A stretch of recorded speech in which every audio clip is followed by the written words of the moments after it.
Islamic কনসার্টের সম্মানিত সভাপতি, উপস্থিত আছেন আমাদের অত্যন্ত শ্রদ্ধাভাজন ব্যক্তিত্ব, বাংলাদেশের ইসলামী সাংস্কৃতিক অঙ্গনে সুরের সম্রাট মশিউর রহমান ভাই, উপস্থিত আছেন আমাদের অত্যন্ত শ্রদ্ধাভাজন ব্যক্তিত্ব, যার কণ্ঠ শুনেই আমরা ছোট থেকেই ইসলামী গান শুনেছি, মুগ্ধ হই, সারা বাংলাদেশ মুগ্ধ হয়। আমাদের শ্রদ্ধেয় শিল্পী ওবায়দুল্লাহ তারেক ভাই, অভিনয় শিল্পী শফিক ভাই সহ, সবুজ ভাই সহ অন্যান্য শিল্পীবৃন্দ এবং উপস্থিত সাংবাদিক বন্ধুরা এবং প্রাণপ্রিয় এলাকাবাসী, আসসালামু আলাইকুম রহমতুল্লাহ। পর্দার আড়ালের মা বোনদের জানাই এবং অন্যান্য ধর্মাবলম্বীদের জানাই আমার হৃদয়ের অন্তঃস্থল থেকে আন্তরিক শুভেচ্ছা, অভিনন্দন। কেমন আছেন আপনারা? আমার খুবই ভালো লাগছে। বিশেষ করে গত বছর এই সাংস্কৃতিক অনুষ্ঠানের আমরা আয়োজন করেছিলাম। ফেসিবাদের কবলে পড়ে এই অনুষ্ঠানটি আমরা সম্পন্ন করতে পারি নাই। সেই হৃদয়ের একটা কষ্ট আছে। এই ফেসিবাদরা শুধুমাত্র বাংলাদেশের মানুষের মুখের কথা কেড়ে নেয় নাই, তারা বাংলাদেশের মানুষের হৃদয়ের খোরাক ইসলামী কালচারটাকেও তারা ভয় পেত।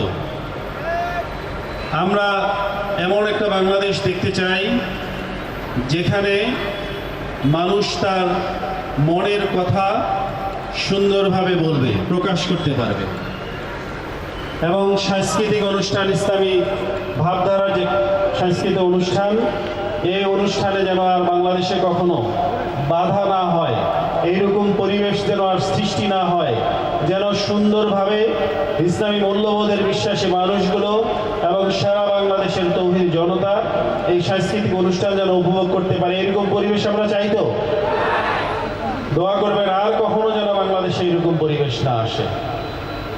আমি বীরগঞ্জ কাহারোলের ভাইদের কাছে দোয়া চাই, আপনারা আমার জন্য দোয়া করবেন যেন আমি বীরগঞ্জ কাহারোলের সাংস্কৃতিক অঙ্গনকে ঢেলে সাজাতে পারি। আমাদের সন্তানরা যেন ইসলামী বোধে বিশ্বাসী হয়ে নৈতিক মূল্যবোধের মানুষ তৈরি হতে পারে এবং ছোট থেকেই সে সাংস্কৃতিক অঙ্গনে তারা বড় হতে পারে।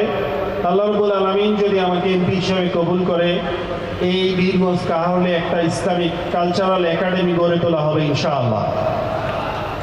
আমার জন্য দোয়া করবেন যেন বীরগঞ্জ কাহারোলের ব্যবসায়ীদেরকে নিরাপদ, চাঁদাবাজ মুক্ত ব্যবসায়িক পরিবেশ দিতে পারি, তরুণ প্রজন্মের কর্মসংস্থান নিশ্চিত করতে পারি। আমরা এমন একটা পরিবেশ চাই, প্রতিহিংসামুক্ত, প্রতিযোগিতাপূর্ণ একটা রাজনীতি চাই।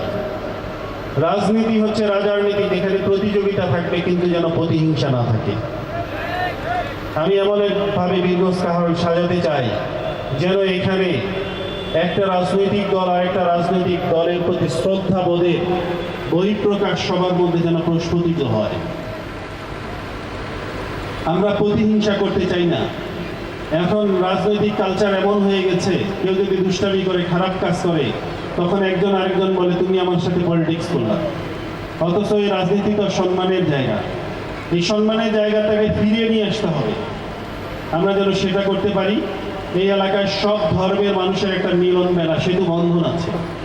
একই বাজারে আমাদের সব ধর্মের ভাইরা ব্যবসা করে, একই শিক্ষা প্রতিষ্ঠানে সব ধর্মের ভাইরা পড়াশোনা করে, শিক্ষকতা করে। এই সেতু বন্ধনের জায়গাটা যেন আমি আরো সুদৃঢ় করতে পারি। আমার জন্য দোয়া করবেন।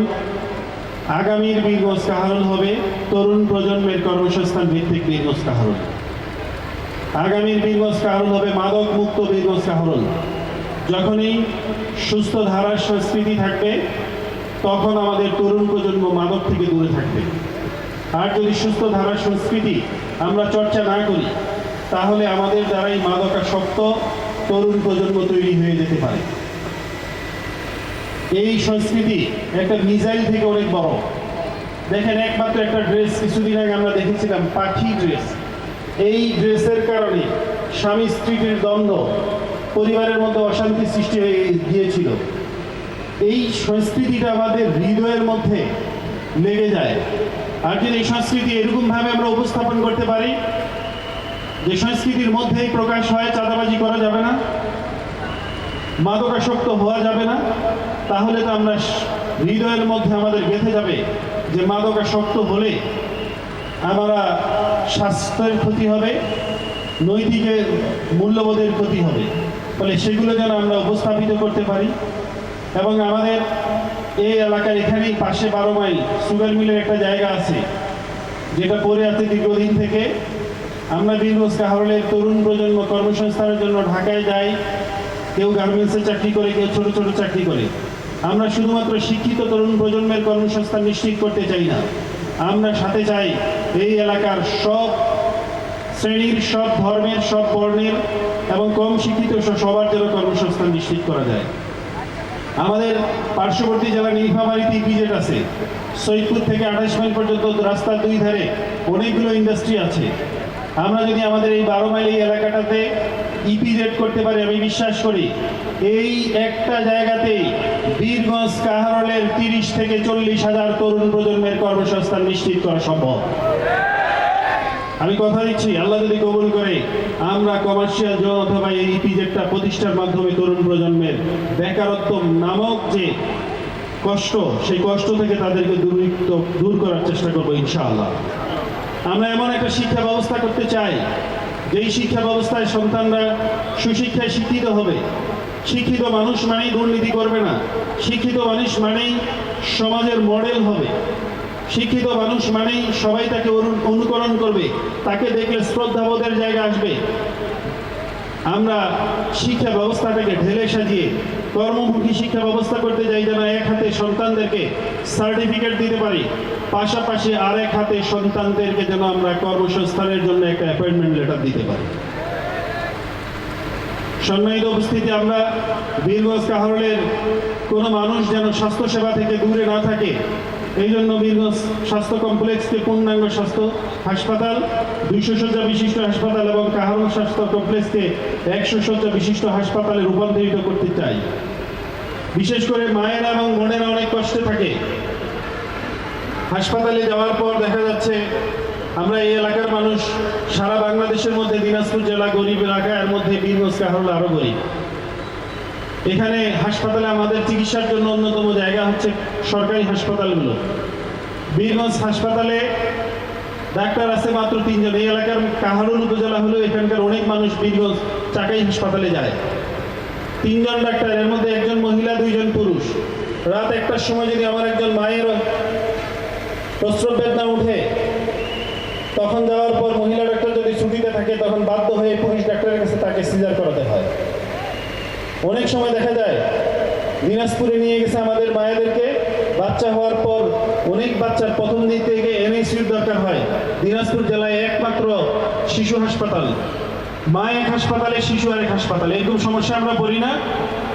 আপনারা দোয়া করবেন বীরগঞ্জ কাহারোলে আমরা মায়েদের যেন সেবা এমন হয় যেখানে মহিলাদের চিকিৎসা মহিলারা করবে, মহিলাদের সমস্যার কথাগুলো মহিলা ডাক্তার শুনবে, অপারেশন মহিলা ডাক্তার করবে, অ্যানেস্থেসিয়া মহিলা ডাক্তার দিবে, এইরকম।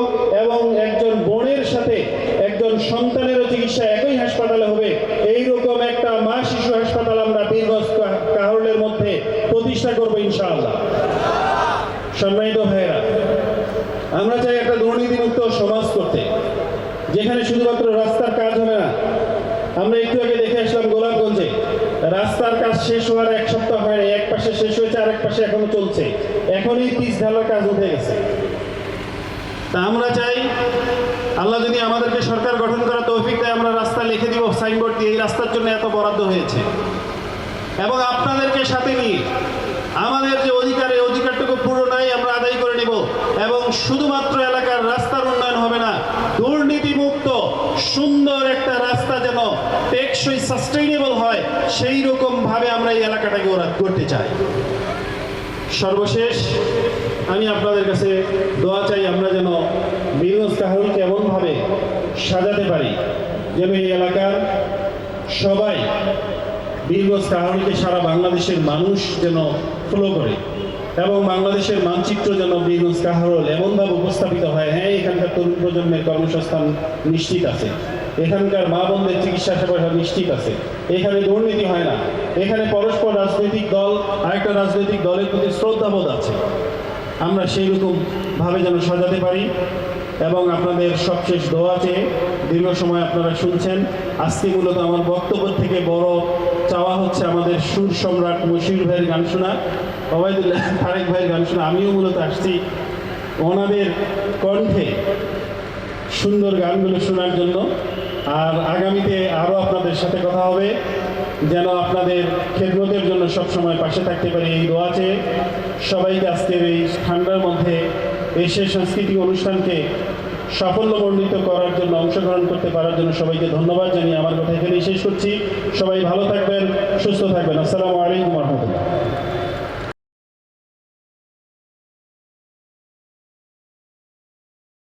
দিনাজপুর টিভি, মানুষের জীবনের কথা বলে।